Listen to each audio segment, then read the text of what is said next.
মহেশখালীর ভাসমান LNG terminal এক্সিলার থেকে গ্যাস সরবরাহ পুনরায় শুরু হয়েছে। এর আগে মজুদ শেষ হয়ে যাওয়ায় টার্মিনালটির গ্যাস সরবরাহ বন্ধ ছিল। সংশ্লিষ্ট একটি সূত্র জানায়, শনিবার দুপুরে কার্গো পৌঁছানোয় টার্মিনালটি চালু করা হয়েছে। শেষ খবর পাওয়া পর্যন্ত ওই টার্মিনাল থেকে 100 মিলিয়ন ঘনফুট গ্যাস সরবরাহ করা হচ্ছে।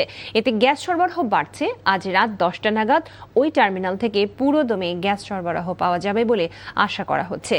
এলএনজিবাহী জাহাজ না আসায় বুধবার বিকেলে এক্সিলারের টার্মিনাল থেকে গ্যাস সরবরাহ বন্ধ হয়ে গিয়েছিল।